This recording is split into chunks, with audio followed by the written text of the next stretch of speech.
Hello बच्चों, आज हम डिस्कस करेंगे चैप्टर जो हमारा है स्ट्रक्चरल ऑर्गेनाइजेशन इन एनिमल के कुछ सब टॉपिक के बारे में।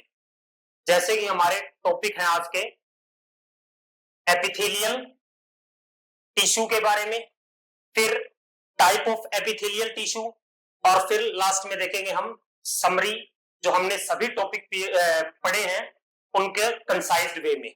ठीक है, तो हम स्टार्ट करते हैं। हमारा टॉपिक है आज, सबसे पहले देखेंगे कि टिश्यू होता क्या है। आपने जैसे कि क्लास 9th की एनसीईआरटी से पढ़ा होगा, आपने सेल के बारे में, टिश्यू के बारे में थोड़ा बहुत, तो आपको पता होगा उसके बारे में कि जैसे कि टिश्यू होता क्या है। टिश्यू का मतलब क्या है कि बहुत सारी सेल आपस में मिलके जो सिमिलर सेल्स हैं, मान लिया कि ये एक सेल है, एक ये सेल है, एक ये सेल है, जब ये आपस में ग्रुप बना लेती है तो उनको हम क्या बोलेंगे, टिश्यू बोलेंगे। और इनके बीच में कुछ फ्लूइड भी प्रेजेंट होता है जिसका हम जिक्र करेंगे, जिसको हम क्या बोलते हैं, इंटरसेलुलर मैट्रिक्स या इंटरसेलुलर फ्लूइड, जो इस स्पेस के अंदर प्रेजेंट होगा। इस स्पेस को क्या बोलेंगे, इंटरसेलुलर स्पेस। तो यहां डेफिनेशन में भी आपने देखा है कि tissue is a group of similar cell with intercellular substance performing a specific function। यानी कि टिश्यू क्या है, जब सिमिलर जो सेल्स हैं वो एक साथ आ जाए किसी एक स्पेसिफिक फंक्शन को, एक स्पेसिफिक काम करने के लिए, जब वो साथ आती है तो उनको हम क्या बोलते हैं, टिश्यू बोलते हैं। और उनके बीच में, उन सेल्स के बीच में इंटरसेलुलर फ्लूइड या इंटरसेलुलर सब्सटेंस भरा हुआ होता है, तो उसको हम क्या बोलते हैं, टिश्यू। अब टिश्यू आपको जैसे मैंने बताया कि ग्रुप ऑफ सेल होता है, जैसे आपने बेसिक से पढ़ा है कि मान लिया कि ये टिश्यू है, ये किससे मिलके बना है, ये एक सेल है, ये एक सेल है। इस जैसी बहुत सारी सेल जब एक साथ इकट्ठी हो जाएंगी और एक स्पेसिफिक फंक्शन करेगी तो उसको हमने क्या नाम दिया, टिश्यू का नाम दिया। ठीक है, ये क्या है, एक सिंगल सेल है। जैसे हम रियल लाइफ एग्जांपल से जोड़ सकते हैं, मान लिया कि एक रूम है, ये रूम किस चीज का बना हुआ है, ईंट का बना हुआ है, और इसके अंदर सीमेंट लगी हुई है। तो जो हर एक ईंट है, एक मान लिया सिंगल जो ईंट है वो एक सेल का काम कर रही है। और जब ऐसी बहुत सारी ईंटें एक जैसी एक मिलके एक रूम या एक दीवार बनाएगी, उसको हम क्या बोलेंगे, टिश्यू बोलेंगे।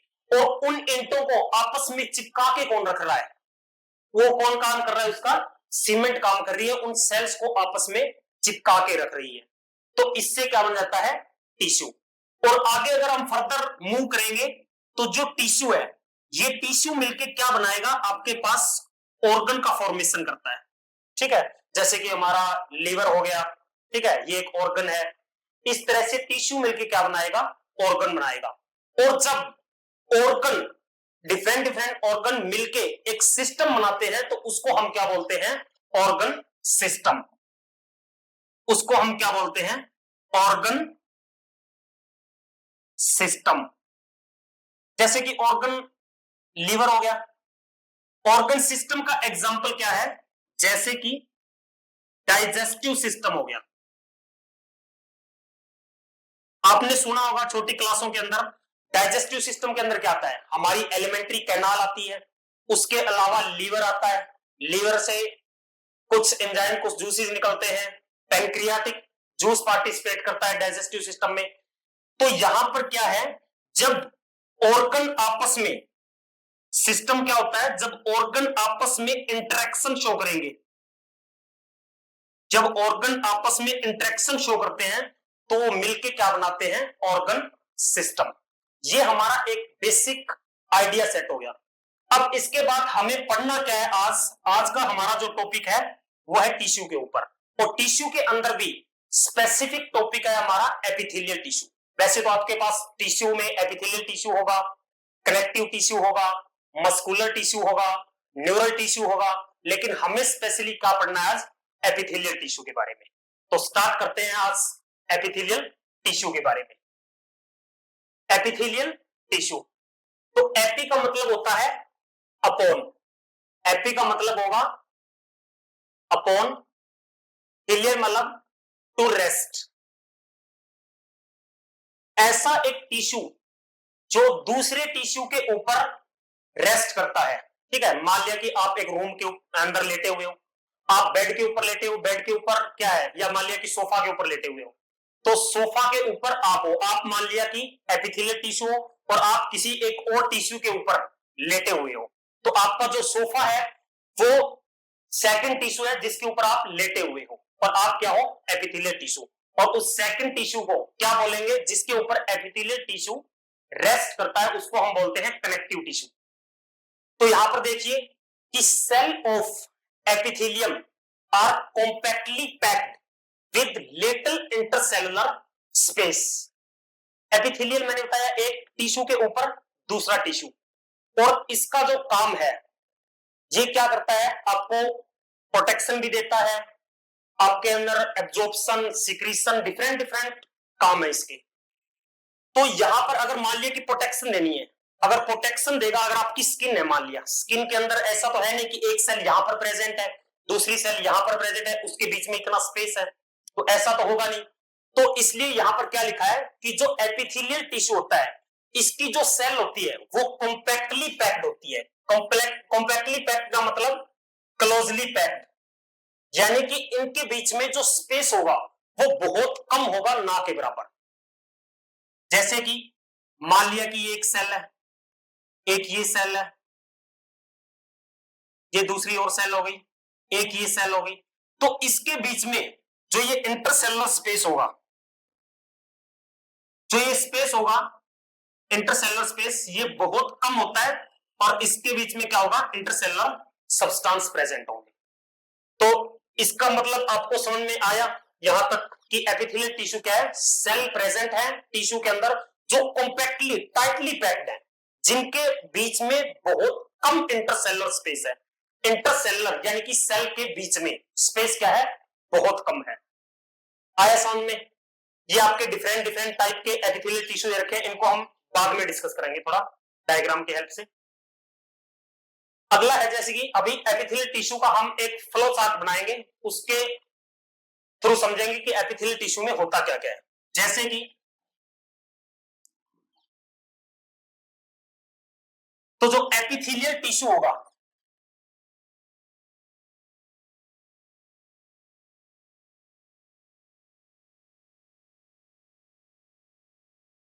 जो एपिथेलियल टिश्यू होगा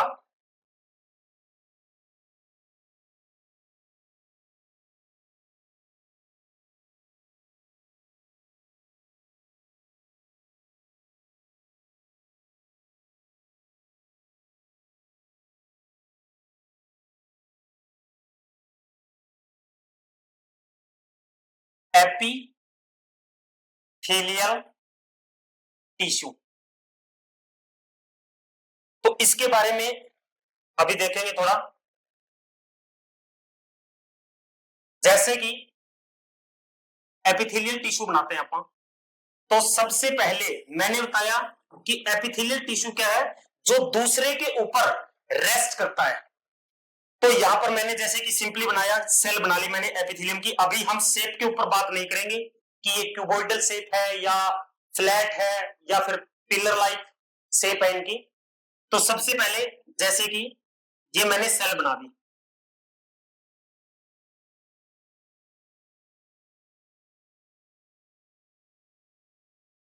ये इन सेल के बीच में मैंने मान लिया ये न्यूक्लियस है, और ये एक बेसमेंट मेम्ब्रेन होगी जिसके ऊपर ये सेल चिपकी हुई होंगी। ठीक है, इसके ऊपर क्या कर रही है, ये रेस्ट कर रही है। ठीक है, तो इसको हम क्या बोलते हैं, ये एक बेसमेंट मेम्ब्रेन है। ये क्या है आपके पास, बेसमेंट मेम्ब्रेन है जिसके ऊपर सेल लगी हुई है, यानी कि इनका एक प्लेटफॉर्म है, और इसके ऊपर ये एपिथेलियल सेल है। ये आपके पास क्या होगी, एपिथेलियल सेल होगी।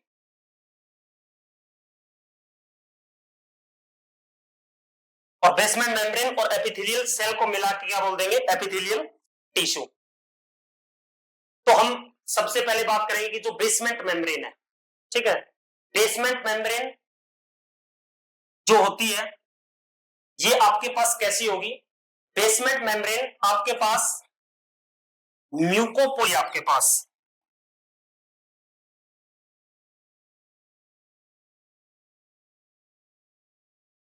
जो बेसमेंट मेम्ब्रेन है ये आपके पास नन सेलुलर होती है, नन सेलुलर या फिर ए सेलुलर, नन सेलुलर या फिर ए सेलुलर, यानी कि इसके अंदर कोई सेल्स प्रेजेंट नहीं है, इसके ऊपर सेल्स प्रेजेंट है, एपिथेलियल सेल। तो फिर नॉन सेलुलर है तो ये किस चीज की बनी होती है, मेनली अगर आपसे पूछे तो ये आपके पास म्यूको पॉलीसैकेराइड्स, म्यूकोपोलीसैकेराइड्स एंड ग्लाइकोप्रोटीन की बनी होती है, म्यूकोपोलीसैकेराइड और ग्लाइकोप्रोटीन की बनी होगी। इसके ऊपर क्या लगी हुई है, एपिथेलियल सेल। जो आपके पास एक बात और है कि जो एपिथेलियल टिश्यू होता है ये भी कैसा होता है, एवेस्कुलर होता है। ये कैसा होगा, इसको हम कैपिटल रखेंगे,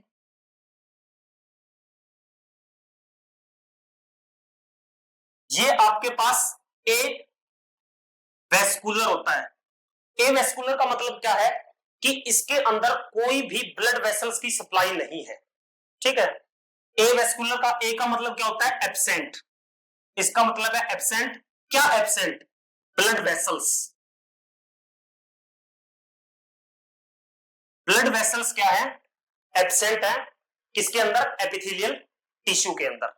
तो अब अगर एक बात है कि अगर ये एवेस्कुलर है तो इसको ब्लड वेसल्स की जरूरत नहीं है, ठीक है, लेकिन ब्लड वेसल्स की जरूरत नहीं है तो इसके पास जो न्यूट्रिशन और ऑक्सीजन वगैरह की रिक्वायरमेंट है उसको कौन पूरा कर रहा है फिर, अगर ब्लड वेसल्स की सप्लाई नहीं है इनके पास। तो इसके लिए इसके पास इसका एक दोस्त होता है, उसको हम क्या बोलते हैं, कनेक्टिव टिश्यू। उसको हम क्या बोलेंगे, कनेक्टिव टिश्यू बोलेंगे। मान लिया कि ये क्या है, कनेक्टिव टिश्यू प्रेजेंट है, ये कनेक्टिव टिश्यू प्रेजेंट है और ये हाईली वेस्कुलराइज्ड होता है, इसके अंदर ब्लड वेसल्स की सप्लाई होगी भर भर के। इसके अंदर क्या होगी, ब्लड वेसल की सप्लाई होगी। ये क्या है आपके पास नीचे, मैंने ये क्या बताया, ये है आपके पास कनेक्टिव, ये आपके पास क्या है, कनेक्टिव टिश्यू।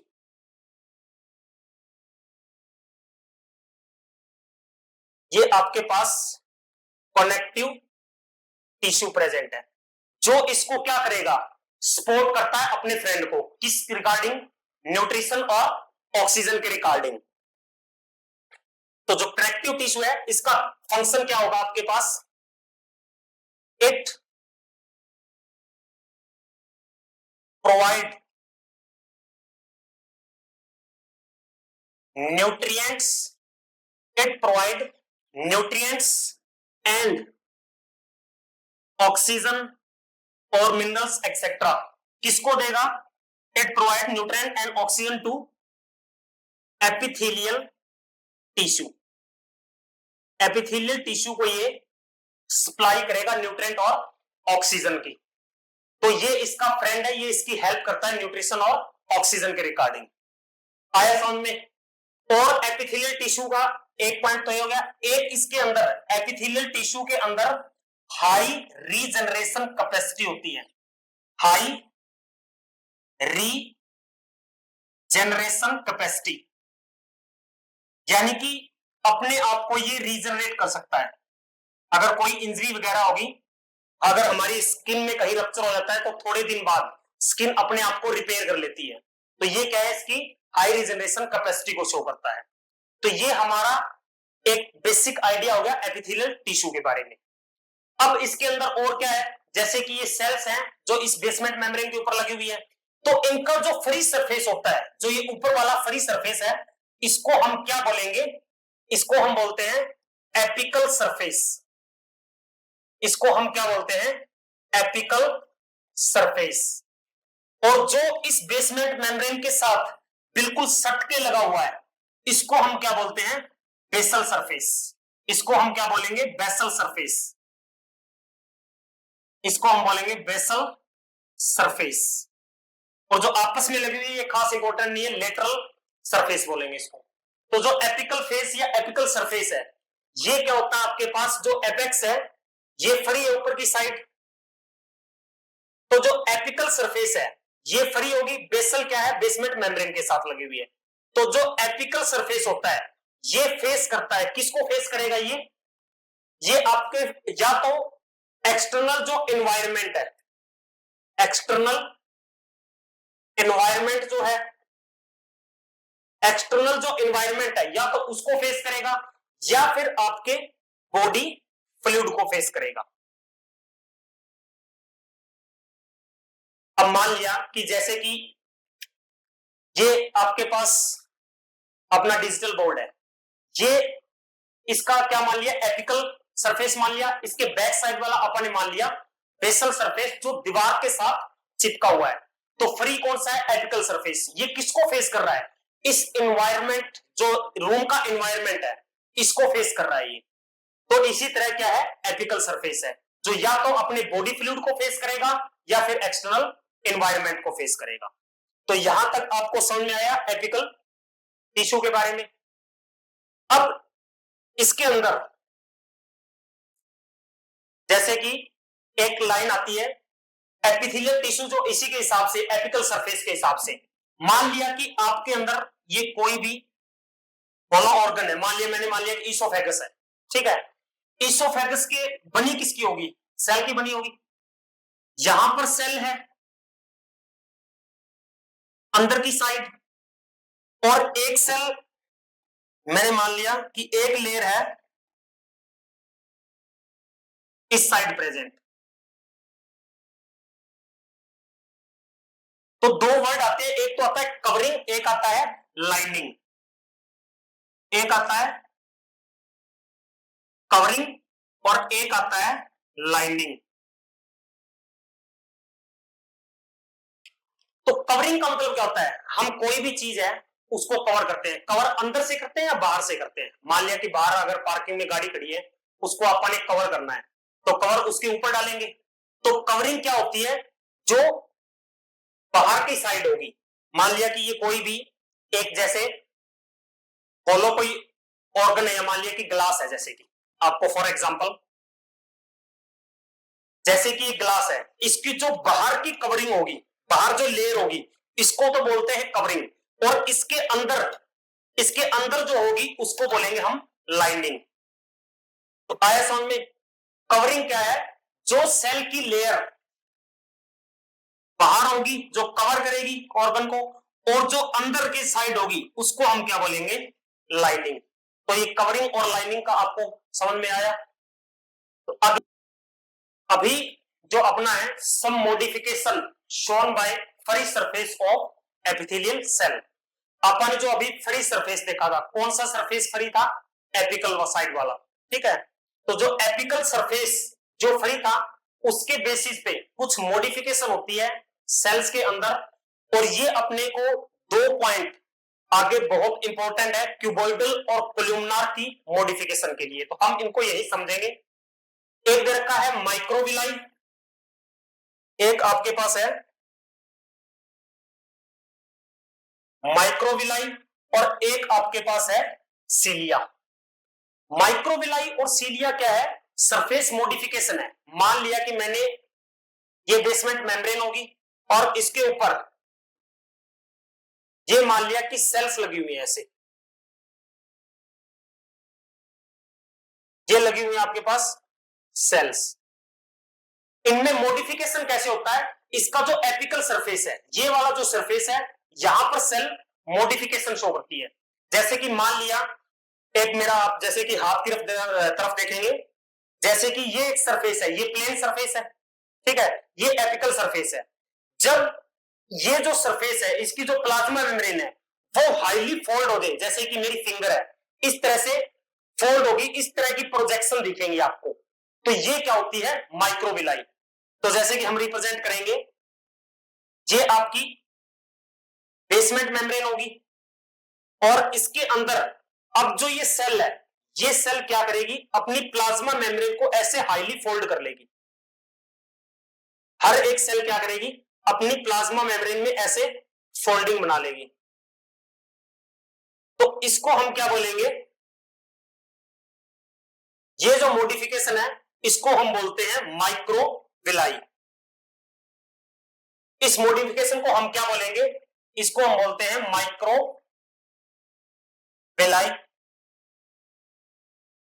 जो क्या है आपके पास, finger like projections, finger like projections हैं। और ये होती क्यों है फिंगर लाइक प्रोजेक्शन, मान लिया कि आपको किसी चीज पे ऐसे सीधा जाना है कहीं पे, ठीक है, और एक मान लिया कि इसी रास्ते पे इतनी डिस्टेंस पे आपको ऐसे घूम घूम के जाना है, तो आपका एरिया बढ़ गया ना। तो इसी तरह यहां भी हमने क्या किया है, एरिया, सरफेस एरिया बढ़ाने के लिए यहां पर प्लाज्मा मेम्ब्रेन की फोल्डिंग करवाई है। तो फिंगर लाइक प्रोजेक्शन होगी। ये है किसके लिए, to increase surface area. Surface area किस लिए बढ़ाते हैं आप, किसी चीज का एब्जॉर्प्शन करने के लिए, ठीक है। तो surface area for absorption, absorption करने के लिए हमने क्या किया, यहां पर फिंगर लाइक प्रोजेक्शन बना दी प्लाज्मा मेम्ब्रेन की फोल्डिंग से। तो इसको हम क्या बोलेंगे, माइक्रोविलाई। ये क्या होती है, एक आपकी सेलुलर एपिथेलियल सेल की मॉडिफिकेशन है, आया समझ में। और इस मॉडिफिकेशन को हम आगे नाम पढ़ेंगे क्यूबॉइडल और कोलुमनार के अंदर, तो वहां क्या लिखेंगे, कैसी अपीयरेंस है इसकी। इसकी जो अपीयरेंस है वो आपके पास होगी बर्स बॉर्डर्ड एपिथेलियम, बर्स बॉर्डर्ड अपीयरेंस।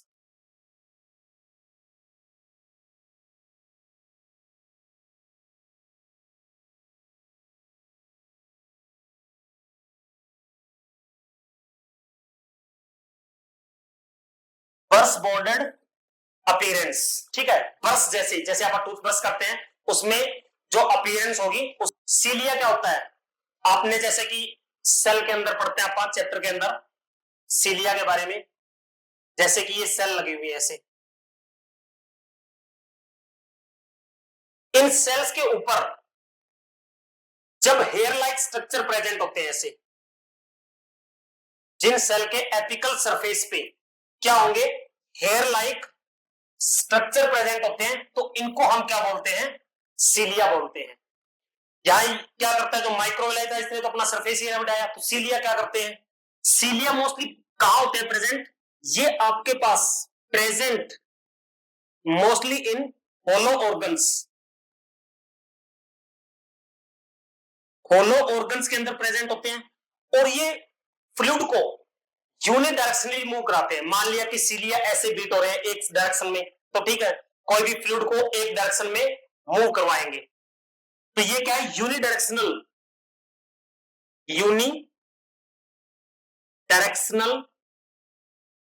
फ्लो।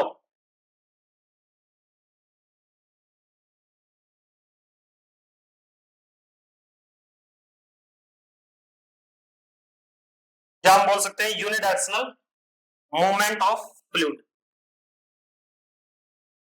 सेल्स को भी मूव कराते हैं, जैसे कि आपके पास पैरामीशियम वगैरह के अंदर, तो यूनिडायरेक्शनल मूवमेंट, ठीक है, यूनिडायरेक्शनल मूवमेंट कराएगा किसका, फ्लूइड का। तो ये दो टाइप की मेन मॉडिफिकेशन है एपिकल सरफेस में सेल के, ठीक है। तो इनके व्याप पे जैसे कि आप क्यूबॉइडल के अंदर पढ़ेंगे कि brush border cuboidal epithelium, ciliated epithelium, brush border columnar epithelium, ciliated columnar epithelium. तो वहां पर अपने को ये बहुत काम आएगी, माइक्रोविलाई और सीलिया, हमने इनको पहले ही समझ लिया यहां पे। अब हम स्टार्ट करते हैं type of epithelial tissue.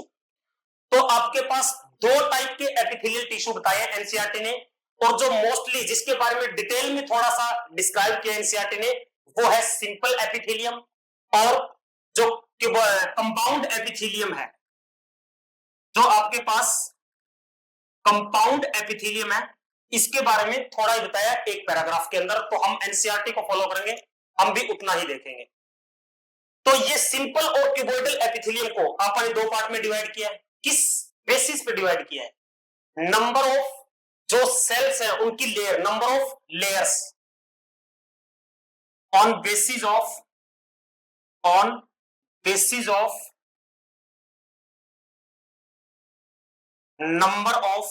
Numbers of layer of cell की लेयर्स के हिसाब से, ठीक है, कि सिंगल लेयर है, यूनिलेयर है या मल्टी लेयर है, उसके हिसाब से। तो सिंपल, जैसे कि नेम से सजेस्ट हो रहा है, जिसके अंदर आप क्या देखोगे कि एक ही लेयर प्रेजेंट होगी सेल की। जब एक ही लेयर सेल की प्रेजेंट होती है तो उसको हम क्या बोलते हैं? ये क्या है आपके पास? यूनिलेयर। ये है आपके पास यूनिलेयर। और जब आपके पास मान लिया कि ये बेसमेंट मेम्ब्रेन है, जब यहां पर बहुत सारी लेयर प्रेजेंट हो सेल की, बहुत सारी लेयर प्रेजेंट हो सेल की, तो उसको हम क्या बोलेंगे? उसको हम बोलेंगे कंपाउंड एपिथेलियम। ये आपके पास कैसी है? बहुत सारी लेयर है, तो ये आपके पास मल्टी लेयर्ड है, मल्टी लेयर्ड होगा, तो उसको हम बोलते हैं कंपाउंड एपिथेलियम। हाँ, उसको हम बोलते हैं कंपाउंड एपिथेलियम। अब इसके जो सिंपल एपिथेलियम है, अब सिंपल एपिथेलियम का फंक्शन क्या होता है? मेनली जैसे कि सिंपल एपिथेलियम का क्या फंक्शन होगा? जैसे कि आपके पास काम करेगी स्क्रीशन का। स्क्रीशन होता है जब कोई भी सेल, कोई भी चीज, चाहे हार्मोन हो चाहे कुछ फ्लूइड हो, उसको बाहर सिक्रीट करेगी, तो वो हो गया स्क्रीशन। एब्जॉर्प्शन हो गया अंदर लेना, ठीक है। तो स्क्रीशन का काम हो गया, डिफ्यूजन वगैरह में काम आएगी, फिल्ट्रेशन वगैरह में काम आएगी, और एब्जॉर्प्शन में काम आएगी। तो ये इसके चार आपके पास क्या हो गए? मेन फंक्शन हो गए। इसके आपके पास सिक्रीशन के, सिक्रीशन हो गया, डिफ्यूजन हो गया, आपके पास फिल्ट्रेशन हो गया, और आपके पास एब्जॉर्प्शन हो गया। ये चार आपके पास क्या हो गए? फंक्शन हो गए किसके? सिंपल एपिथेलियम के। 1, 2, 3 और 4। अब अगला है कंपाउंड एपिथेलियम। कंपाउंड एपिथेलियम यानी कि मल्टीलेयर, इसके बारे में एनसीईआरटी क्या कहती है कि इसका सिक्रीशन और एब्जॉर्प्शन में बहुत लिमिटेड रोल है। तो मल्टीलेयर है, बहुत सारी परतें बनी हुई है। जैसे कि मान लिया आपने देखा होगा फॉर एग्जांपल रियल लाइफ में कि अगर कोई भी वीआईपी पर्सन आता है तो उसके बाहर सिक्योरिटी के सर्कल्स बने होते हैं, जैसे कि आपके स्पेशल एसपीजी कमांडो होंगे, एनएसजी होंगे, पुलिस की एक लेयर होगी, ठीक है।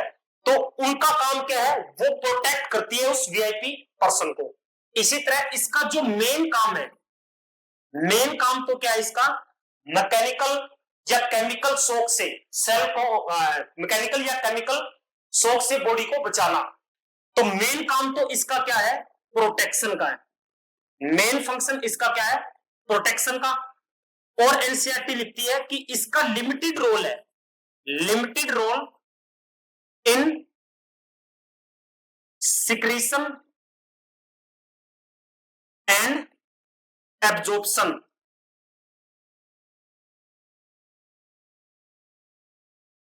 तो लिमिटेड रोल है इसका किसका? सिक्रीशन और एब्जॉर्प्शन में।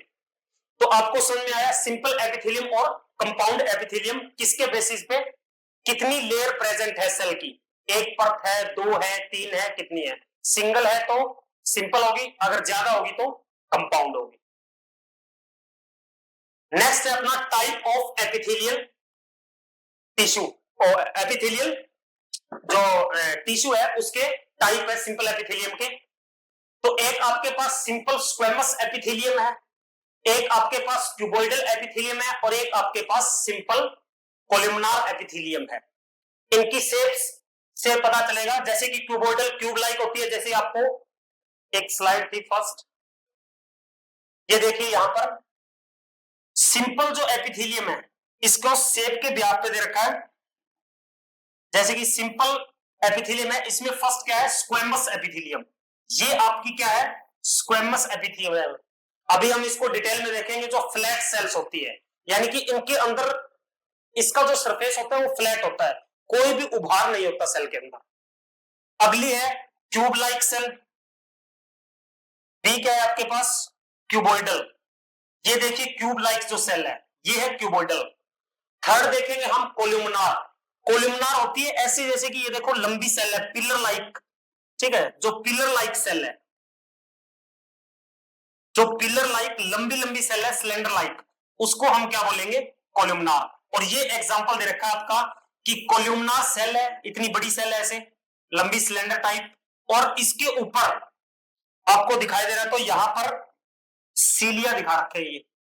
ये क्या दिखा रखे हैं, सीलिया, जो आपको सेलुलर मॉडिफिकेशन में अभी दिखाया था, एपिकल सरफेस की कुछ मॉडिफिकेशन होती है उसके बारे में। तो ये क्या होगी, आपके पास कोल्यूमनार सेल है जिसके पास सीलिया है, तो ये सीलिएटेड कोल्यूमनार एपिथेलिया होगी। अगला है, तो आपको तीन ये बता दी, इनकी शेप बताइए आपको, स्क्वेमस, क्यूबॉइडल और कोल्यूमनार। अब हम एक एक को करके अभी डिटेल में देखते हैं।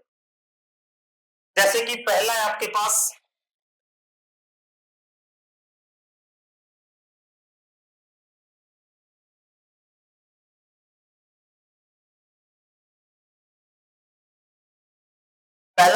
Simple squamous epithelium. Simple squamous epithelium में क्या है, ये इसमें सबसे आसान जो है समझने वाली वो है सिंपल स्क्वेमस एपिथेलियम। जैसे अभी आपको मैंने शेप दिखाई थी, ये सेल कैसी होगी, जैसे कि मान लिया ये आपके पास एक बेसमेंट मेम्ब्रेन है, ठीक है, ये आपके पास एक बेसमेंट मेम्ब्रेन है,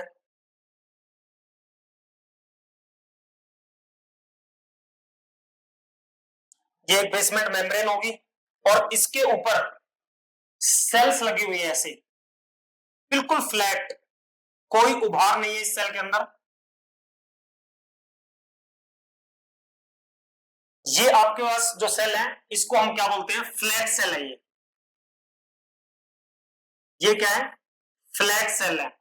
देखने में बिल्कुल आपको ऐसे चपटी लगेगी, जैसे आप घर के अंदर देखते हो फर्श के ऊपर टाइल्स लगी होती है, उस हिसाब से ये क्या होंगी, फ्लैट सेल्स होंगी, बिल्कुल चपटी, इसलिए इनका नाम रखा है सिंपल स्क्वेमस एपिथेलियम, ठीक है।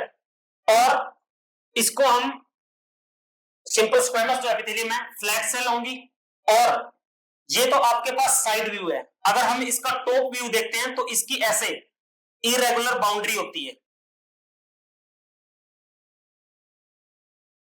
ये मान लिया कि जैसे कि ये इसका टॉप व्यू है, तो इसकी ये कैसी होगी, इरेगुलर वॉल होती है, इरेगुलर बाउंड्री होगी,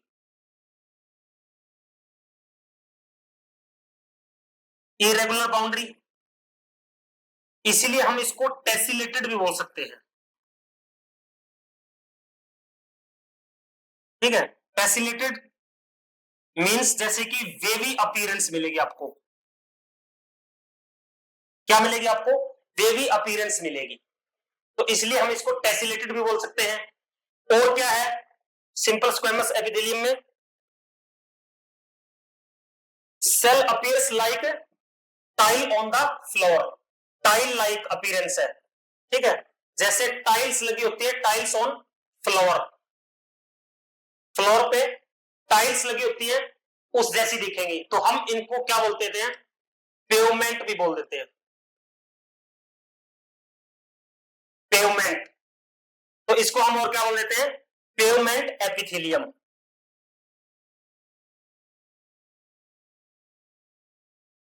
और जैसा कि मैंने आपको बताया सेल फ्लैट है, इनका जो न्यूक्लियस होता है, न्यूक्लियस भी आपके पास क्या होगा,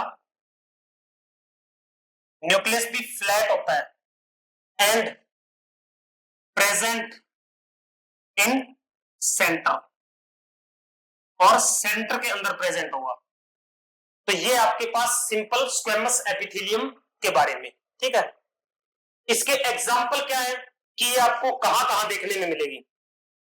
सिंपल स्क्वेमस एपिथेलियम है, ये आपको कहां देखने को मिलेगी? सिंपल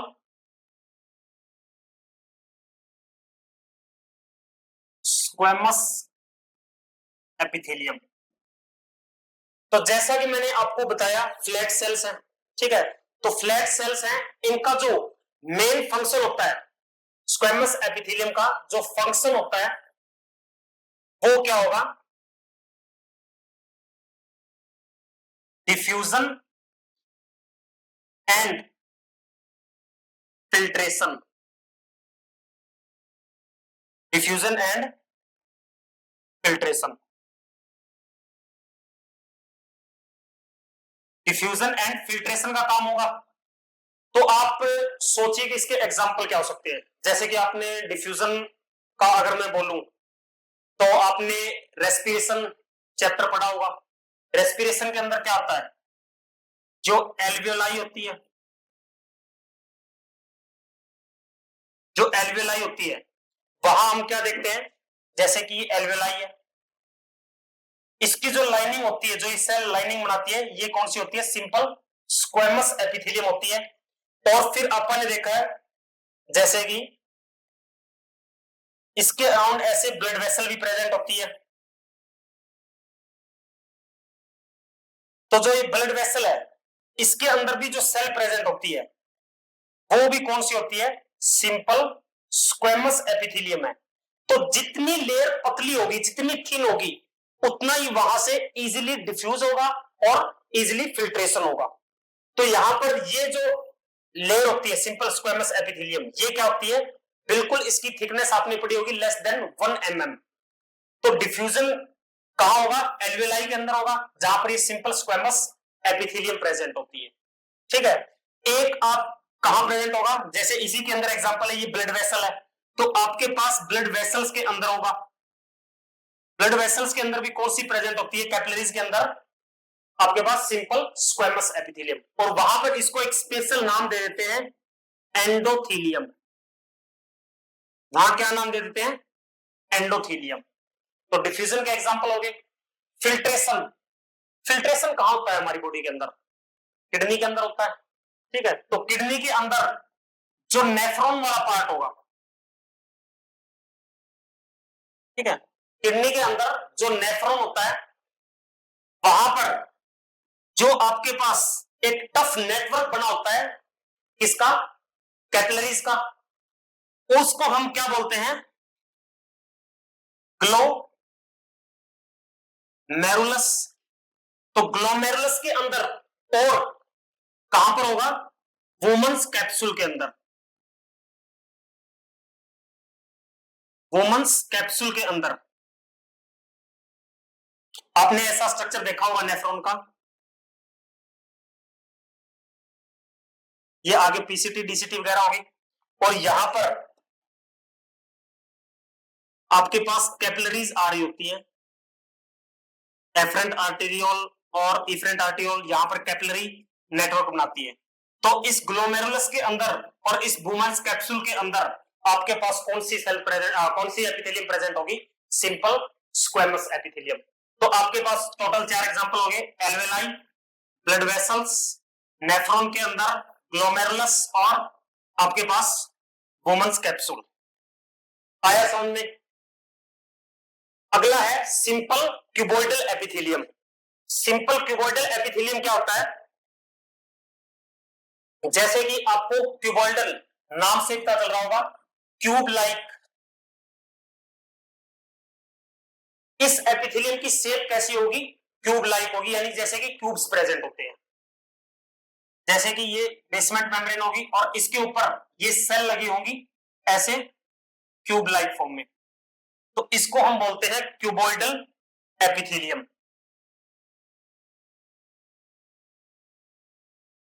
तो सबसे पहले क्या है?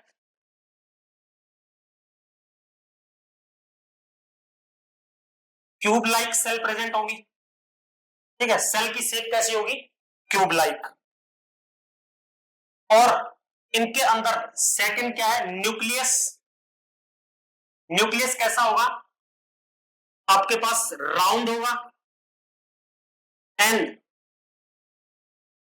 प्रेजेंट इन सेंटर, सेंटर में प्रेजेंट होगा। तो क्यूब शेप होंगी सेल, और जो न्यूक्लियस होगा अपना राउंड शेप होगा और सेंटर में प्रेजेंट होगा, उसको हम क्या बोलते हैं? Simple cuboidal epithelium. आया समझ में यहां तक? अगला है कि जो क्यूबॉइडल एपिथेलियम है, इस क्यूबॉइडल एपिथेलियम के अंदर भी मॉडिफिकेशन होती है कुछ। जैसे मॉडिफिकेशन आपको मैंने पहले बताया था कि अगर फिंगर लाइक प्रोजेक्शन बन जाए तो उसको हम क्या बोलेंगे? माइक्रोविलाई। अगर हेयर लाइक स्ट्रक्चर प्रेजेंट हो तो सीलिया। तो आपके पास जैसे कि जो क्यूबॉइडल एपिथेलियम है,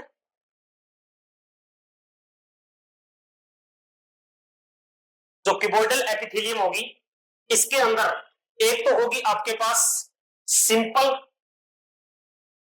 एक होगी आपके पास सिंपल क्यूबॉइडल एपिथेलियम, एक जिसके अंदर माइक्रोविलाई थी, उसको हमने क्या बोला था? बस बॉर्डर्ड एपिथेलियम, और जिसके अंदर सीलिया प्रेजेंट थे, उसको हमने क्या बोला? बस बॉर्डर्ड क्यूबॉइडल एपिथेलियम।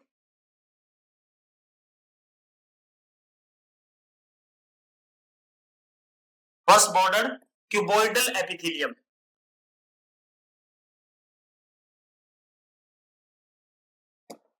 अगले जो है जिसके अंदर सीलिया प्रेजेंट होंगे, तो आपके पास सीलिएटेड क्यूबॉइडल एपिथेलियम। ठीक है, शेप तो इनकी सेम है, क्यूब लाइक है, लेकिन कुछ के अंदर क्या है? मॉडिफिकेशन। जो ये दो है, ये क्या है? इसके अंदर कोई मॉडिफिकेशन नहीं है, नो मॉडिफिकेशन। ठीक है, ये जो दो है आपके पास, ये मॉडिफाइड है। एक के अंदर कैसी अपीयरेंस है? माइक्रोविलाई प्रेजेंट होगी, और एक के अंदर सेल के ऊपर क्या होंगे? सीलिया प्रेजेंट होंगे। ठीक है, तो इनकी शेप के बारे में आप, जैसे कि अभी अपन ने देखा सिंपल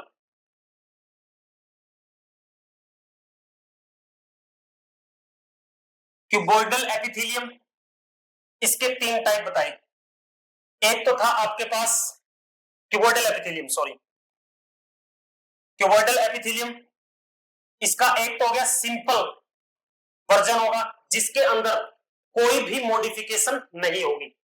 सिंपल, शॉर्ट फॉर्म में दे रहा हूं, simple cuboidal,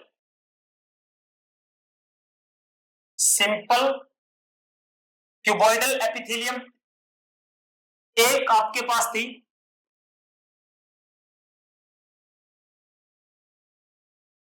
burst border cuboidal epithelium, और एक आपके पास थी सीलिएटेड क्यूबॉइडल एपिथेलियम और बस बॉर्डर एपिथेलियम है। इन दोनों का फंक्शन, जैसे कि हम इनके फंक्शन के बारे में देखेंगे कि इनका फंक्शन क्या है। तो इसका जो फंक्शन है वो क्या होता है आपके पास? सिक्रीशन और एब्जॉर्प्शन का। Secretion and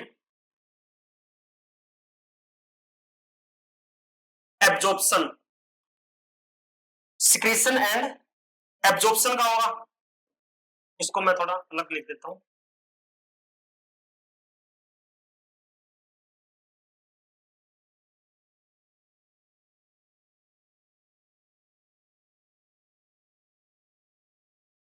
secretion and absorption, जो बस्ट बॉर्डर होती है, इसका भी सेम फंक्शन होता है, सिक्रीशन एंड एब्जॉर्प्शन। और सीलिएटेड का मैंने आपको बताया था कि जैसे कि यूनिडायरेक्शनल फ्लो होता है किसी भी चीज का, तो ये आपके पास यूनिडायरेक्शनल फ्लो या मूवमेंट होगा। यूनिडायरेक्शनल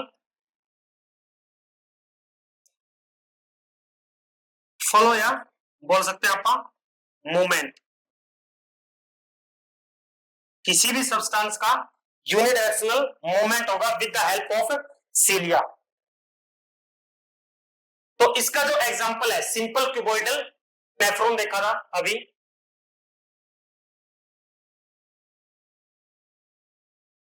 ये आपके पास पीसीटी था, फिर ऐसे लूप ऑफ हेनले बनता है, फिर डीसीटी बनता है, और फिर आपके पास ऐसे कलेक्टिंग डक्ट बनती है। तो सिंपल क्यूबॉइडल जो एपिथेलियम है ये आपके पास कहां कहां प्रेजेंट होता है? एक तो डीसीटी के अंदर, जो नेफ्रॉन का पार्ट होगा डीसीटी, एक तो वहां पर प्रेजेंट होगा। दूसरा आपके पास स्मॉल डक्ट्स ऑफ ग्लैंड, आपके पास एनसीईआरटी में दिया हुआ है डक्ट्स ऑफ ग्लैंड्स, ये दो जगह दिया हुआ है। तो यहां पर कौन सी डक्ट्स ऑफ ग्लैंड होती है? जो स्मॉल डक्ट्स होती हैं। जैसे कि मान लिया कि आपने पेनक्रियाज का डायग्राम बनाया, ये मान लिया पेनक्रियाज है, यहां पर एक लंबी लॉन्ग डक्ट जा रही होती है और कुछ छोटी छोटी डक्ट्स निकली होती हैं ऐसे। तो जो ये स्मॉल डक्ट्स होंगी इनके अंदर जो प्रेजेंट होती है इनकी लाइनिंग में, वो कौन सी होती है? सिंपल क्यूबॉइडल एपिथेलियम प्रेजेंट होगी। और इसका एग्जांपल है थायराइड फॉलिकल्स, थायराइड फॉलिकल्स। अगला है बर्स्ट बॉर्डर्ड क्यूबॉइडल एपिथेलियम, ये कहां पर प्रेजेंट होगी? जो आपके नेफ्रॉन का ये जो पोर्शन होता है ये कौन सा होता है? पीसीटी। ये कौन सा होता है? Loop of Henle. ये क्या होगा आपके पास? डीसीटी। और ये होती है कलेक्टिंग डक्ट। तो जो पीसीटी होता है इससे भी अंदाजा लगा सकते हैं, जैसे आप एक्सक्रीशन चैप्टर पढ़ते हैं वहां पर लिखते हैं कि जो मैक्सिमम एब्जॉर्प्शन होता है वो पीसीटी पार्ट में होता है, क्योंकि वहां पर बर्स्ट बॉर्डर्ड एपिथेलियम प्रेजेंट है जो सरफेस एरिया को इंक्रीज कर देती है। तो इसका एग्जांपल क्या होगा? पीसीटी। अगला है आपके पास सिलिएटेड क्यूबॉइडल एपिथेलियम। तो ये कहां पर प्रेजेंट होती है?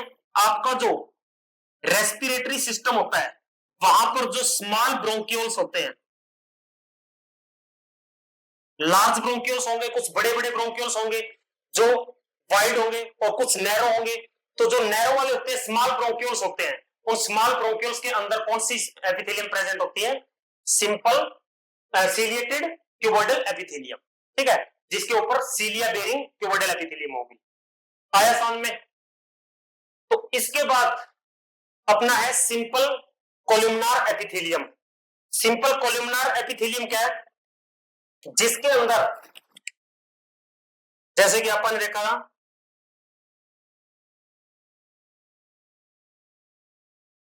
बेसमेंट मेम्ब्रेन होगी, और कोलुमनार का मतलब क्या होता है? लंबी लंबी सेलें जो पिलर लाइक सिलेंडर लाइक जो सेल होंगी उनको हम क्या बोलते हैं?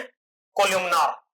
मान लिया कि ये एक बेसमेंट मेम्ब्रेन है ऐसे, इस बेसमेंट मेम्ब्रेन के ऊपर ये सेल लगी हुई है ऐसे, जो काफी लंबी लंबी सेल है ऐसे, लंबी लंबी सेल होंगी ऐसे, ये इनका मान लिया कि न्यूक्लियस प्रेजेंट होगा है। तो कोलुमनार के अंदर क्या होता है कि आपके पास सेल की शेप कैसे होगी? सेल शेप, सेल कैसी होंगी आपके पास? टॉल होंगी और सिलेंडर लाइक, और हम क्या बोल सकते हैं? पिलर लाइक, पिलर जैसी बड़ी बड़ी सेल होंगी, पिलर लाइक सेल होगी। और जैसे कि इनका न्यूक्लियस कहां होता है? इनका न्यूक्लियस जैसे कि मैंने बनाया बेस की तरफ, तो इनके जो न्यूक्लियस की पोजीशन होगी, इनका जो न्यूक्लियस होता है उसकी पोजीशन कैसी होती है? बेसल होगी, बेसल होगा पोजीशन। और इनके शेप कैसी होगी न्यूक्लियस की? ओवल शेप होता है। तो इनका न्यूक्लियस ओवल शेप और बेस की तरफ प्रेजेंट होगा। तो ये कौन सी सेल होंगी? Simple columnar epithelium. अब इनके अंदर भी मॉडिफिकेशन होती है क्यूबॉइडल एपिथेलियम की, जैसे जैसे मैंने आपको बताया कि स्क्वेमस के अंदर कोई मॉडिफिकेशन नहीं है, स्क्वेमस सेल के अंदर, स्क्वेमस एपिथेलियम के अंदर कोई मॉडिफिकेशन नहीं थी, क्यूबॉइडल और कोलुमनार के अंदर मॉडिफिकेशन होती है।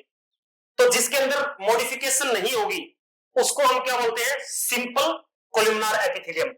उसका भी हम यहीं पर देख लेंगे कंपैरिजन, जिसके अंदर कोई मॉडिफिकेशन नहीं है तो उसको मैंने लिख दिया सिंपल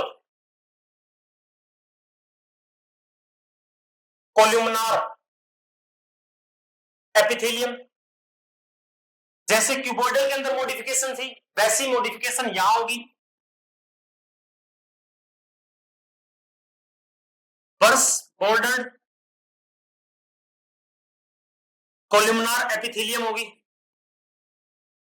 और जिसके अंदर सीलिया प्रेजेंट होगा तो उसको हम क्या बोलते हैं, सीलिएटेड कोलुमनार एपिथेलियम। ठीक है, तो यहां डायग्राम बनाने की कोई जरूरत नहीं है। इसके अंदर भी कैसा होगा, जैसे कि सिलेंडर लाइक सेल होगी और उसके अंदर ऐसे फिंगर लाइक प्रोजेक्शन होगी, मॉडिफिकेशन होगी, और वहां पर सीलिया प्रेजेंट होगा। तो जो सिंपल कोलुमनार एपिथेलियम है ये आपके पास इन दोनों के एक कॉमन एग्जांपल है कि ये आपके पास जीआई ट्रैक किसके अंदर मिलेगी, GI tract.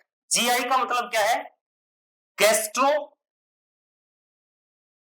Intestinal, gastro intestinal tract, GI tract के अंदर प्रेजेंट होगी सिंपल कोलुमनार और बर्स्ट बॉर्डर्ड कोलुमनार। यहां पर भी जीआई ट्रैक आएगा।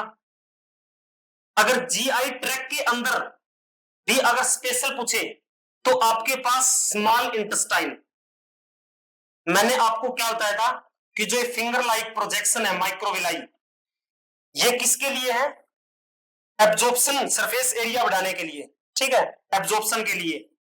तो आपने डाइजेशन पढ़ा है 10th क्लास के अंदर भी, इंटेस्टाइन 10th क्लास के अंदर भी पढ़ा है। वहां पर क्या कहते हैं कि जो मैक्सिमम डाइजेशन होता है बॉडी के अंदर वो स्मॉल इंटेस्टाइन के अंदर होता है। ठीक है, और कहां पर, ड्यूडेनम रीजन के अंदर। तो जीआई ट्रैक के अंदर भी क्या होगी, बर्स्ट बॉर्डर्ड एपिथेलियम। अगला जो एग्जांपल है आपके पास सीलिएटेड कोलुमनार एपिथेलियम, ये कहां प्रेजेंट होती है। एक तो आपको बताया था स्मॉल ब्रोंक्यूल्स, किसमें प्रेजेंट होगा, कौन सी होगी epithelium, ciliated cuboidal epithelium. Columnar कहां प्रेजेंट होगी आपके पास, जो लार्ज ब्रोंक्यूल्स होते हैं, लार्ज ब्रोंक्यूल्स जो होंगे, ठीक है, लार्ज जो ब्रोंक्यूल्स हैं उसके अंदर प्रेजेंट होगी सीलिएटेड कोलुमनार एपिथेलियम। और कहां प्रेजेंट होगी, फ्लोपियन ट्यूब के अंदर, फ्लोपियन ट्यूब के अंदर। जब ओव्यूलेशन होता है तो जो एग की मूवमेंट होगी थ्रू सीलिया, यूनिडायरेक्शनल मूवमेंट, कहां आएगा वो, एम्पुला रीजन में फर्टिलाइजेशन के लिए। ठीक है, तो ये एग्जांपल हो गया आपके पास कोलुमनार के मॉडिफिकेशन के। अगला जो टॉपिक है हमारा ग्लैंडुलर एपिथेलियम। जो ग्लैंडुलर एपिथेलियम होती है, ग्लैंडुलर एपिथेलियम भी क्या है, आपके पास सिंपल जो एपिथेलियम है इसी की टाइप है। अब ये बताइए कि ग्लैंडुलर जो एपिथेलियम है ये स्क्वेमस एपिथेलियम की मॉडिफिकेशन हो सकती है, क्यूबॉइडल की हो सकती है, कोलुमनार की हो सकती है। तो अगर हम देखें तो स्क्वेमस के अंदर तो फ्लैट सेल्स हैं, ठीक है, उसकी तो हो नहीं सकती। तो जो ग्लैंडुलर एपिथेलियम होती है ये मॉडिफिकेशन है किसकी, हम बोल सकते हैं मॉडिफाइड क्यूबॉइडल या फिर कोलुमनार। किसके लिए मॉडिफाई हुई, फॉर सिक्रीशन, सिक्रीशन के लिए मॉडिफाई हुई है, उसको हम क्या बोलते हैं, ग्लैंडुलर एपिथेलियम। अब जो ग्लैंडुलर एपिथेलियम है on the basis of number of cell, इसको हम क्लासिफाई करते हैं। जो ग्लैंडुलर एपिथेलियम होगी इसको हम क्लासिफाई करेंगे on the basis of number of cell. तो यहां पर दो टाइप की ग्लैंडुलर एपिथेलियम होगी on the basis of cell, जैसे कि आपको दिखा रखा है यूनिसेलुलर और मल्टीसेलुलर। तो आपके पास एक तो होगी यूनिसेलुलर और एक आपके पास होगी मल्टी सेलुलर। जैसे आप यहां देख सकते हो ये एक सेल है जो मॉडिफाई हुई है किसके लिए, कुछ सिक्रीट करने के लिए, ठीक है। जैसे कि इसका एग्जांपल हो गया यूनिसेलर का गोबलेट सेल। जो गोबलेट सेल होती है वो क्या सिक्रीट करती है, म्यूकस सिक्रीट करती है। और ये कैसी होगी, यूनिसेलर होगी, यानी कि एक ही cell function like a gland. और एक था मल्टीसेलर, यानी कि आप इस इमेज के अंदर देख सकते हो मल्टीसेलर, यहां पर बहुत सारी सेल प्रेजेंट है, बहुत सारी सेल प्रेजेंट है, यहां पर भी बहुत सारी सेल प्रेजेंट होंगी। तो यानी कि मल्टीसेलुलर जो ग्लैंड्स है, ठीक है, उसके एग्जांपल होंगे जैसे कि आपके पास स्वेट ग्लैंड, स्वेट ग्लैंड हो गया, स्लाइवरी ग्लैंड हो गया, ठीक है, एक्सेट्रा। और इसका एग्जांपल क्या बताया मैंने, गोबलेट सेल, जो कैसी है, एक ही सेल फंक्शन लाइक है ग्लैंड। और एक ऐसी ग्लैंड जिसके अंदर बहुत सारी सेल है, उसको हम क्या बोलेंगे, मल्टी सेलुलर ग्लैंड। आया समझ में। अगला है ग्लैंडुलर एपिथेलियम को फिर फर्दर डिवाइड किया है on the basis of mode of pouring their secretion. यानी कि जो ग्लैंड्स होती है, ग्लैंड्स का काम क्या होता है, सिक्रीशन का होता है, हार्मोन सिक्रेट करती है या फिर कुछ एंजाइम सिक्रेट करती है। तो वो कैसे अपना जो सिक्रीशन है वो ब्लड के अंदर डायरेक्टली डाल रही है, डक्टलेस है, या फिर उनके अंदर कुछ डक्ट प्रेजेंट है जो अपने डायरेक्ट लोकेशन पे अपना सिक्रीशन छोड़ती है। तो इसके ब्याज पे क्या होगा, on the basis of mode of pouring secretion. और यहां बोल सकते हैं आप डक्ट के ऑन बेसिस ऑफ अब्सेंस और प्रेजेंस ऑफ डक्ट, डक्ट होगी या नहीं होगी। जैसे आपने देखा होगा, मटका देखा होगा सबने घर पे, जो मटका होता है उसकी शेप कैसी होगी, इस तरह की शेप होगी, ये ऊपर उसकी नेक होगी। तो कुछ एक जो ग्लैंड्स होती है उनके अंदर ये नेक जो है, नेक पोर्शन है, ये प्रेजेंट होता है। और कोई जो ग्लैंड्स होगी कुछ, उनके अंदर जो ये नेक होती है, ये नेक कैसी होगी, एब्सेंट होगी। तो जिनके अंदर प्रेजेंट होती है डक्ट और किसी के अंदर एब्सेंट होगी, ये कैसी होगी, फिर डक्टलेस ग्लैंड होगी।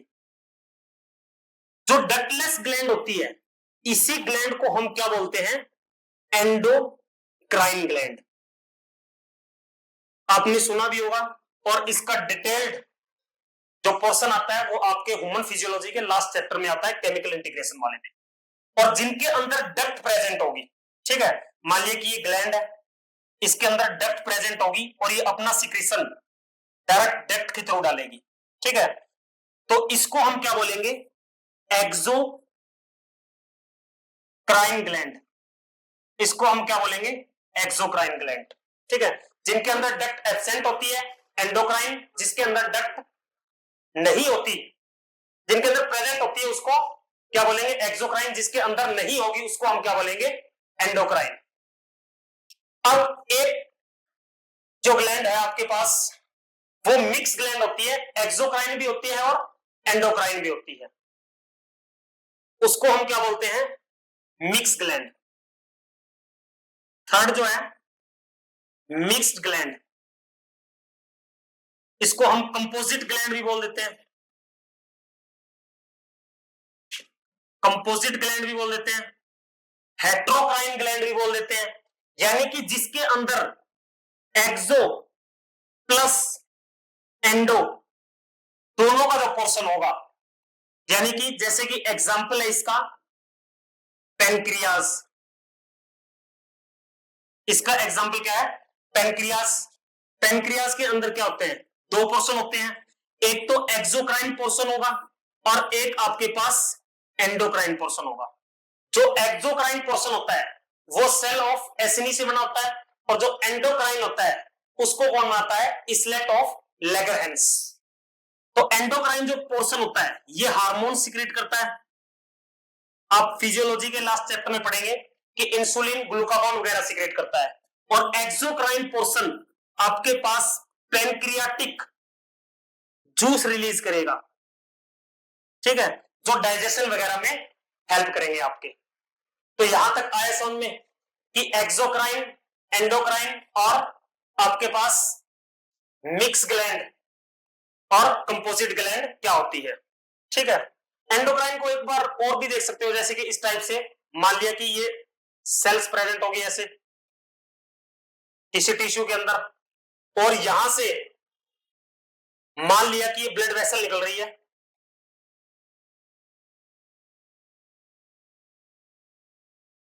मान लिया कि ब्लड वेसल निकल रही है यहां से,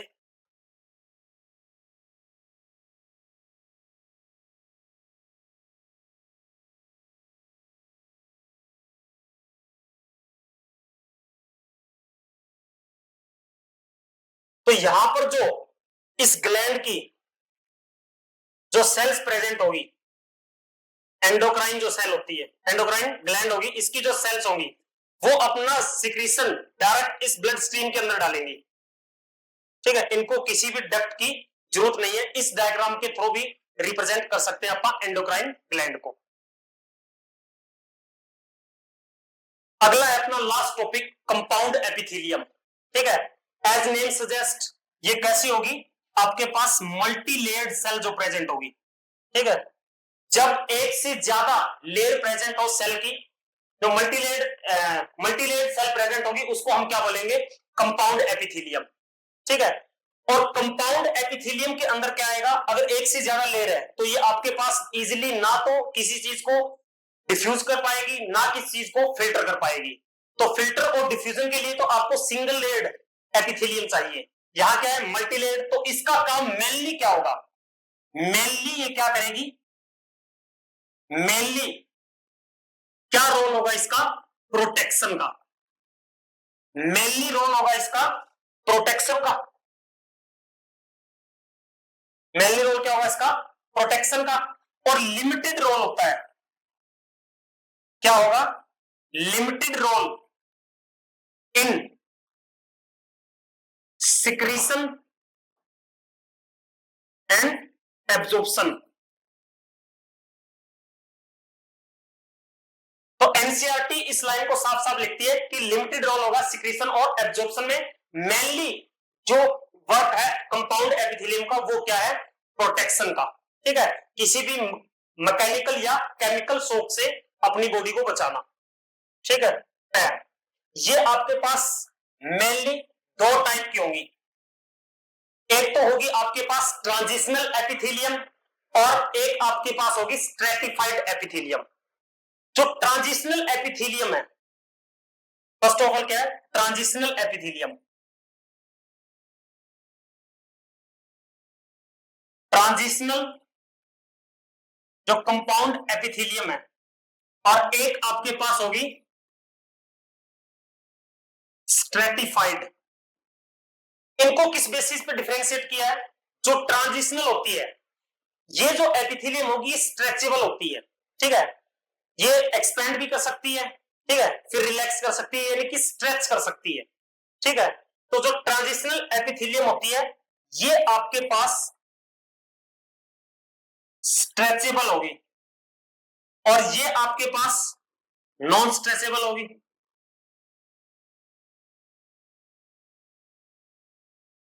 तो स्ट्रेचेबल जो एपिथेलियम है, जो स्ट्रेच कर सकती है, रिलैक्स कर सकती है, ये कहां पर प्रेजेंट होगी, जैसे कि आप एक्सक्रीशन चैप्टर पढ़ते हो उसके अंदर आप देखते हो कि जब यूरिनरी ब्लैडर आपका यूरिन से फिल हो जाता है अबाउट 400 ml, तो उसके बाद वहां पर यूरिनरी ब्लैडर के ऊपर कुछ स्ट्रेच रिसेप्टर्स लगे होते हैं जो सिग्नल भेजते हैं अपने सीएनएस सिस्टम को, ठीक है, मेडुला ऑब्लोंगेटा को, और वहां से फिर मिक्चुरेशन की प्रोसेस चलती है। तो स्ट्रेचेबल रिसेप्टर कहां प्रेजेंट होंगे, आपके यूरिनरी ब्लैडर के अंदर, यूरिनरी ब्लैडर के अंदर, उसके साथ यूरेटर वगैरह के अंदर प्रेजेंट होंगे स्ट्रेच रिसेप्टर्स, ठीक है, जो स्ट्रेच कर सकती है एपिथेलियम। स्ट्रेटिफाइड कौन सी है, जो नॉन स्ट्रेचेबल होगी, यानी कि जो स्ट्रेच नहीं कर सकती। इसके अंदर क्या होगा, जैसे कि मल्टी लेयर्ड है, ये भी मल्टी लेयर्ड होगी लेकिन स्ट्रेचेबल होगी, स्ट्रेटिफाइड है, इसके अंदर स्ट्रेच नहीं करेगी। और ये प्रेजेंट कहां होती है, इसका एग्जांपल है जैसे कि स्किन हो गया, ठीक है, स्किन के अंदर प्रेजेंट होगी, और ducts of glands, duct of glands, glands की डक्ट में, कौन सी डक्ट में, जो लार्ज डक्ट्स होती है, जो लार्ज डक्ट्स होगी, और जो स्मॉल डक्ट होती है उसके अंदर कौन सी प्रेजेंट होगी आपके पास, सिंपल क्यूबॉइडल एपिथेलियम। अब जो स्किन होती है इसमें एक और मॉडिफिकेशन होती है, अगर इस लेयर के ऊपर मान लिया कि आपके पास केराटिन प्रोटीन डिपॉजिट हो जाए, केराटिन की लेयर आ जाए, ठीक है, ये क्या है आपके पास, केराटिन, अगर केराटिन की डिपोजिशन हो जाए तो ये क्या करके रखती है, उस सरफेस को, केराटिन की वजह से क्या होगा, वो सरफेस ड्राई होगा, ठीक है। जैसे आप देखते हैं अपनी जो स्किन है ये बाहर से कैसी है, ड्राई है, लेकिन अगर हम अंदर की साइड देखें बक्कल कैविटी में, तो यहां पर क्या होगी, थोड़ी हमारी स्किन गिली होती है, ठीक है, तो वो किसकी वजह से होती है, जहां पर केराटिन प्रोटीन प्रेजेंट नहीं होगा उसकी वजह से क्या होगी, मॉइस्ट होगी, और जहां केराटिन प्रेजेंट होगा वहां पे अपनी क्या होगा, सरफेस ड्राई होगा। और इसके एग्जांपल क्या है, जैसे ड्राई कट हो गया स्किन, और इसके अंदर हो गया डक्ट ऑफ ग्लैंड्स, और क्या हो गया, जैसे कि वेजाइना के अंदर, बक्कल कैविटी के अंदर, वेजाइना, बक्कल कैविटी, ये इसके क्या हो गए, एग्जांपल हो गए आपके स्ट्रेटिफाइड के, स्लैवरी ग्लैंड भी लिख सकते हो। आया समझ में। तो ये हमारा आज का टॉपिक। अब हम देखेंगे समरी। समरी के अंदर अपन ने आज क्या क्या किया इस चैप्टर के अंदर, सबसे पहले अपन ने डिफाइन किया किसको, टिश्यू को। टिश्यू को क्या बोला था, ग्रुप ऑफ सेल्स, ठीक है, ग्रुप ऑफ सेल बोला था टिश्यू को। फिर अपन ने इसके अंदर स्पेशल हम पढ़ रहे थे epithelial tissue, epithelial tissue, epithelial tissue के अंदर अपन ने पढ़े 3 टाइप के, एक पढ़ा सिंपल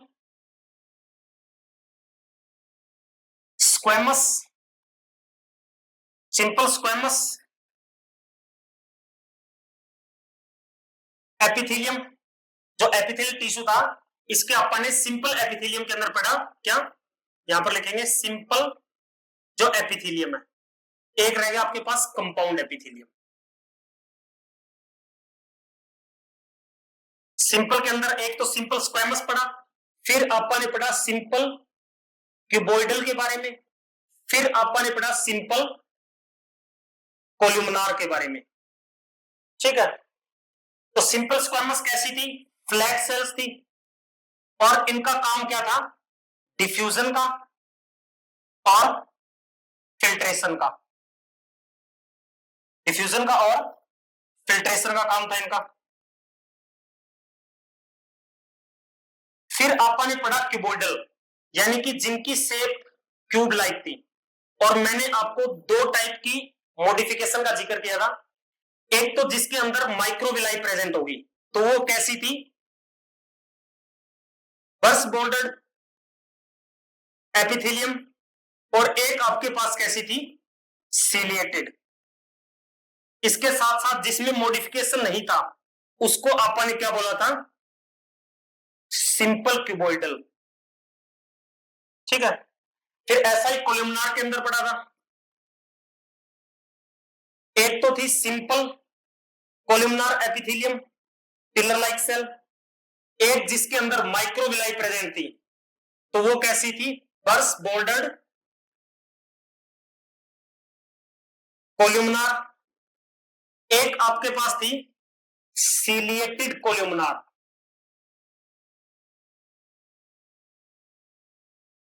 फिर आपने पढ़ा था ग्लैंडुलर एपिथेलियम के बारे में, जो मे भी क्यूबॉइडल हो सकती है और मे भी आपके पास कोल्यूमनार हो सकती है।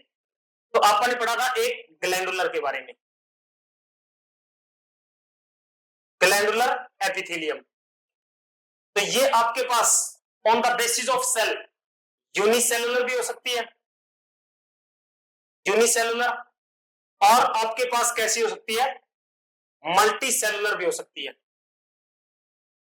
फिर अपन इनके मोड ऑफ सिक्रीशन के ऊपर पढ़े थे, दो टाइप ग्लैंडुलर एपिथेलियम के, वो कौन से थे? एक तो था आपके पास एंडोक्राइन और एक था आपके पास एक्सोक्राइन। इसके अंदर डक्ट प्रेजेंट होती है और इसके अंदर डक्ट एब्सेंट होगी, और जो ग्लैंड इन दोनों का फंक्शन करती है उसको हमने क्या बोला था, मिक्स ग्लैंड।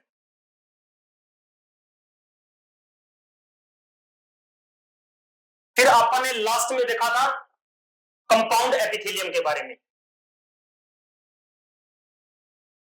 लास्ट में अपन ने देखा कंपाउंड एपिथेलियम के बारे में। ये कैसी होती है, मल्टी लेयर्ड होती है, और इसका काम था प्रोटेक्शन का। तो ये हमारी समरी होगी, जो जो चीजें आपने आज इस चैप्टर के अंदर देखी एपिथेलियल टिश्यू के बारे में। तो इसके बाद कुछ क्वेश्चन है प्रीवियस ईयर, जैसे कि select the correct option about given diagram, AIIMS 2016 के अंदर आया था। आपको सेट दे दी, दो डायग्राम दे दिए ए और बी, तो आप इसको देख के इजीली पहचान सकते हो ये कौन सी है। पहले आपने ऑप्शन देखना ही नहीं, ये क्या है, क्यूबॉइडल। दूर से पता लग रहा है क्यूब लाइक सेल है, तो ये क्यूबॉइडल एपिथेलियम है।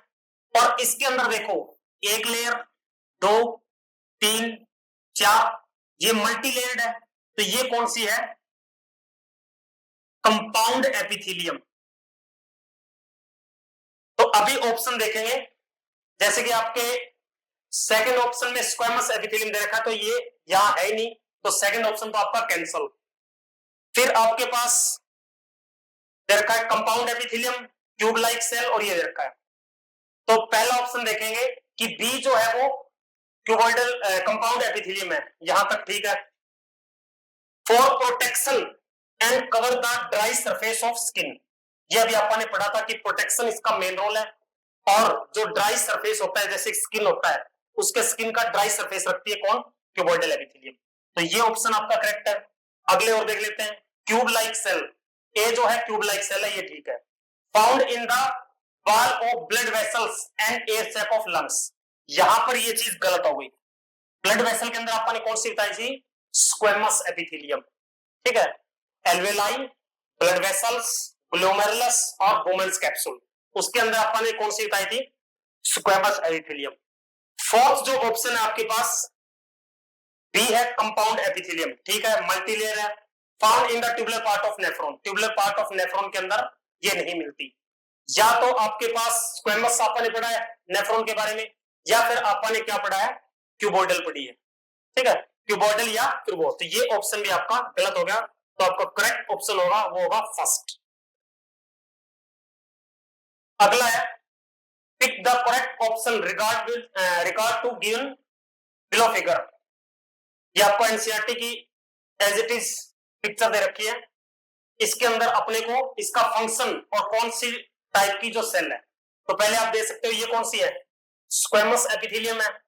ये कौन सी है, कोल्यूमनार है, पिलर लाइक सेल। ये कौन सी है, क्यूब लाइक सेल है, इसके ऊपर सीलिया प्रेजेंट है, और पिलर लाइक सेल है तो सीलिएटेड कोल्यूमनार है। तो अब ऑप्शंस पे जाते हैं। ए क्या है आपके पास, स्क्वेमस एपिथेलियम।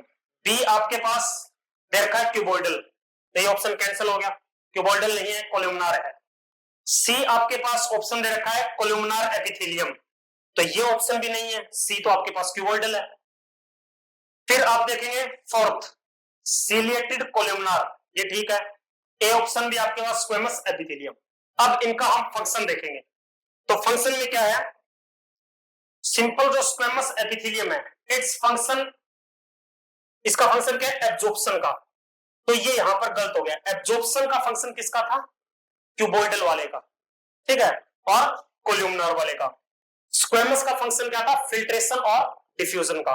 तो ऑप्शन अपने पास कौन सा बचा, सीलिएटेड कोल्यूमनार एपिथेलियम। जो अभी आपको बताई थी फ्लोपियन ट्यूब के अंदर और आपके जो लार्ज ब्रेंकियोल्स होते हैं उनके अंदर प्रेजेंट होंगे। नेक्स्ट क्वेश्चन,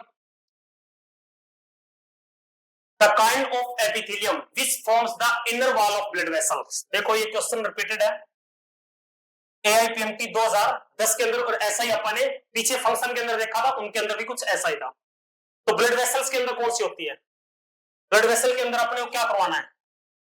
डिफ्यूजन करवाना है। तो डिफ्यूजन किसके थ्रू होगा? डिफ्यूजन किसके थ्रू होगा आपके पास? स्क्वेमस एपिथेलियम के थ्रू। डिफ्यूजन और फिल्ट्रेशन के लिए कौन सी एपिथेलियम रिस्पॉन्सिबल है? Squamous epithelium.